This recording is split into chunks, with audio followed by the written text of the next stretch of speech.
What is up, everybody, to a new YouTube video. Today we're gonna be watching how do they still exist.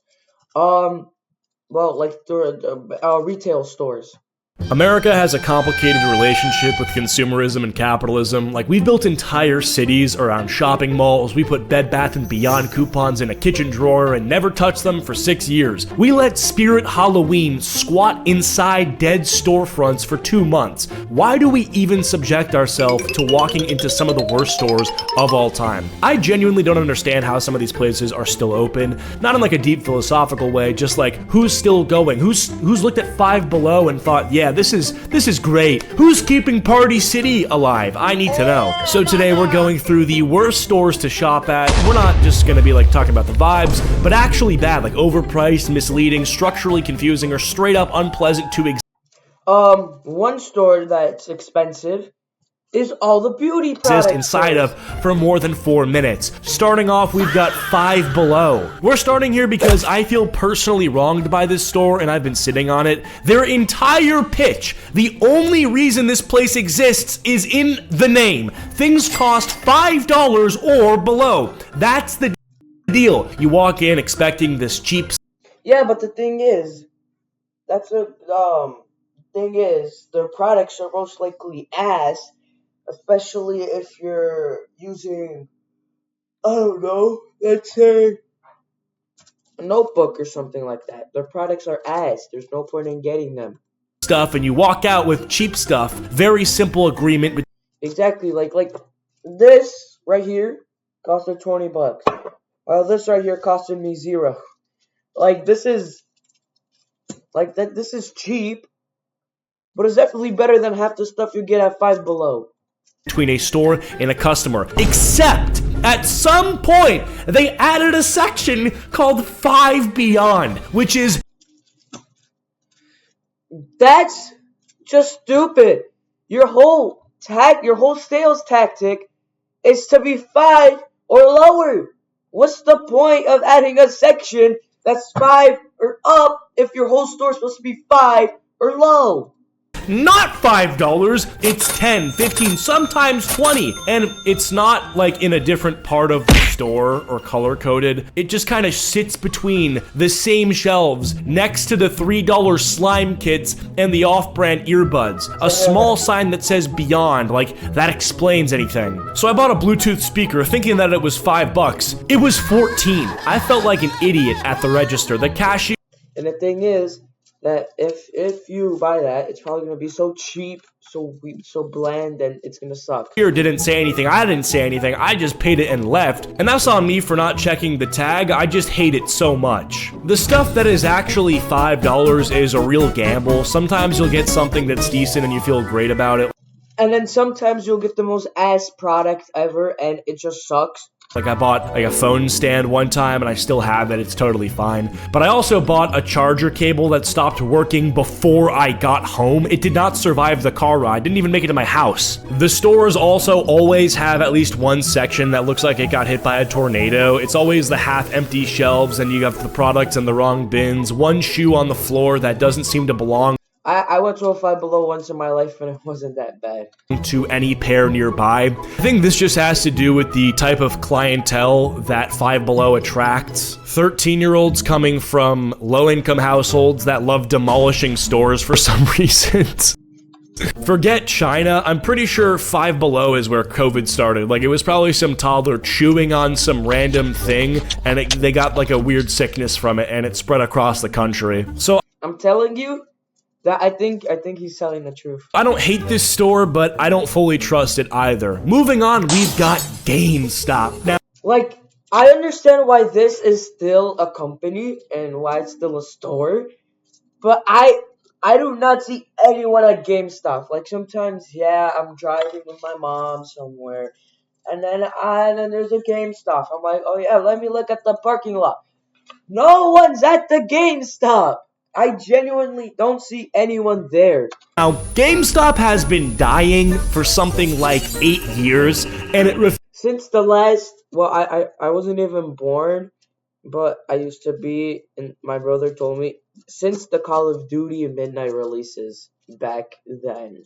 refuses to Wait, actually, no, I was born. actually I was like 2 years old. die, which is kind of impressive in a depressing way. Like, this company only exists at this point because it was like memed back into existence by the pump and dumping stock market thing Oh, and also by the fake games. with the help of Reddit. So I'm not sure what they exist for now. Like, I was there last month because I wanted a physical copy of something I used to play when I was a kid, thinking that maybe they still have games there, but I was wrong. They have 3 employees on shift. One of the guys is helping someone, like, explaining why the value of their $10,000 Pokemon card is $4. One of them is stocking shelves in the back, and there's like a third guy who's trying to help people get signed up for their GameStop monthly subscription. I told him I wasn't interested in this. There's a GameStop monthly subscription? Oh heck nah. First it's all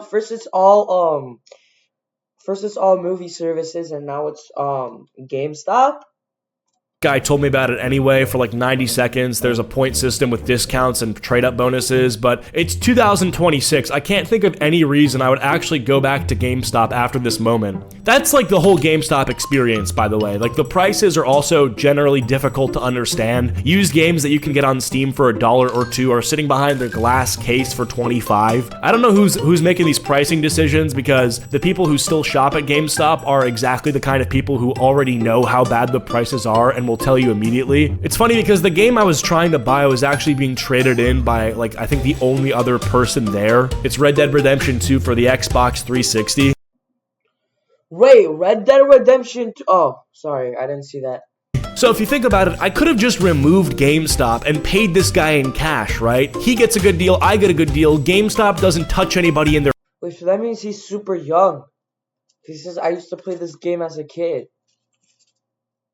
butthole. By the way, I finished Red Dead Redemption 2, and that is one of the best games I've ever played. Except that's exactly what they did. Now, it would have been weird for me to, like, stop the guy in the middle of his transaction and say, hey, like, can I buy that off you? Because I just feel like we'd get in trouble or something. I don't know, trespass from GameStop, which is not even a bad thing, but, you know, you don't want the cops involved. But yeah, this guy got, like, what, 10 or 20 bucks for the game that I ended up paying 34 or 25 for. I don't know. It was ridiculous. They need profit to keep their one store alive. I pretty much watch them pocket money for doing nothing. And it's not even like the poor employees that are getting paid minimum wage get a cut of this. It's all going back to the corporate overlords. But honestly, the pivot to them selling like Funko Pops and Pokemon cards says a lot. Like, they really... Okay, the Pokemon cards I understand, but Funko... no hate on Funko Pops. But they have nothing to do with games except that their characters are shaped like games. Pokemon cards actually have a lot of value. know they're not a game store anymore. They're just kind of a hobby shop that's used to sell games, which is fine, but I guess it's just sad to watch what happens over the course of several years in real time. No, but the thing is, I remember I walked into a game shop once, and it was all games. It was like, oh, free sale, summer sale, oh, dude, and then it was like, oh, you want a game? Go, if you can't find a game, talk to an employee. Oh, do that, do that. But now, after what this guy described, it is nothing how it was back then. I'm sure if you've had a GameStop in your hometown, it probably closed up and like something came in place. Well, it wasn't in my hometown, but it was somewhere close and near to my hometown. It's still somehow open with like 2 customers a day. Of it, which is very sad. Because I will be honest with you guys, I feel like GameStop could have and should have been a spot for nerds to meet. Kind of like Starbucks for Steam users, but yeah, I don't know. The money wasn't there. Sad. Moving on, we've got Bath and Body Works. Now, like, no, I got this from Bath and Body. Oh yeah, no, look, I got this from Bath and Body Works. No, but I'm so surprised because the last time I went to Bath and Body Works was what, like 2 weeks ago to get some stuff. There was nobody there.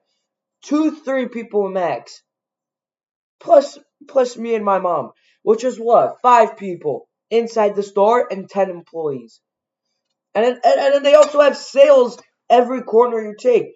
You look at one shelf, it's 50% off. You look at another shelf, it's 3% off. If you look at another shelf, it's $2 off. I have to be careful here because there's a lot of people who genuinely love this place, and you got people who treat it like whenever there's a sale, it's a national holiday. These girls know the candle names by heart, and I'm not trying to fight these people, so close your ears if you're one of them. But the pricing is designed to feel like a deal without actually being one. So do not ever go here if you are with a girl, because a candle is somewhere around $20-something normally, but if you buy 10, it drops to like 8 or 9 each. So the optimal move is to always buy in bulk, which means you're never just buying one candle, you're buying 10 candles, then some lotion, which is sitting on the table near the entrance, then like a wallflower because like, you know, it was on sale. So you've spent like $160 on things that smell nice. Girls love this shit. Girls will defend Bath & Body Works like it's their religion, but it's not really a good deal. Like you have to buy in bulk, so you think you're getting a discount, but you wouldn't have bought in bulk if you weren't getting a discount, so it's kind of like not really a discount. Either you get what I'm saying or you don't. The scent situation when you walk in is also a lot to process. Your brain sort of pauses for a second while it calibrates, and I personally can't walk past the store in the mall without coughing. Some of the stuff does smell nice, other stuff just smells wrong. No, I never coughed. I don't know. I respect the business model, but I feel like it's just not for people who like money or like saving money. It's for girls that want to do impulse purchases because of their like sinuses being stimulated. All right, moving on, we've got Spirit Halloween. Now, Spirit... How is this shit open? It's always closed for the first 10 months of the year, and then it's open for a singular month, and then it's closed for another 10 months. 12 months. Halloween exists for maybe 8 weeks a year and somehow still manages to be one of the more frustrating shopping experiences of the whole year. Every Spirit Halloween is inside a building that used to be something else, like a Pier 1, a Bed Bath & Beyond, a Toys R Us. The ghosts of the previous tenant is always there, like the old shelving units that don't quite fit the new inventory or the layout that made sense for a furniture store, but not for a Halloween pop-up. That like faint lingering smell of whatever used to live there. The costumes are way more expensive than they look. Like, why am I buying a $90 Halloween costume that is a thin piece of fabric? I could just throw on a little white bed sheet over my head and try to be a ghost, call it at that point. I just don't like it. Like a costume made of very thin material packed in a plastic bag that will not survive more than one wear. And if it has a licensing fee and isn't just some generic costume, then you're really fucked. Anything that's like Nintendo or DC or Marvel is gonna be at least double what it should be. I do like the vibe of Spirit Halloween. Like, I think it's just because I like Halloween in general. And the stores are cute. Like, every store has at least 3 motion sensor animatronics, like, placed specifically in walking paths just to, like, scare people or give grandma's heart attack. I don't hate Halloween, but it's definitely not my favorite holiday because I used to be a scaredy cat back in the day, and I still kind of am for some of the stuff that they do. So it's like the potential's there, they just need to not be robbing everyone who walks in. It's weird because people have been saying like every year that Spirit Halloween is gonna collapse, but every year it comes back. Like it's surviving. And then 10,000 people wait in line to go inside. The retail apocalypse by squatting inside dead storefronts for 8 weeks and then vanishing. Like, it makes sense, I guess I get it. And it's vanishing for the next 12 months. Like, if you show up even close to Halloween, there's nothing left in that store. Like, people really do clean them out. Like, the logistics involved in this store are pretty impressive. This store's honestly not that bad, just lower their prices. This next one is just Spirit Halloween, but 10 times worse, and I'm pretty sure most of these have gone out of business by now, but we're talking about Party City. This one I used to go to Party City so much.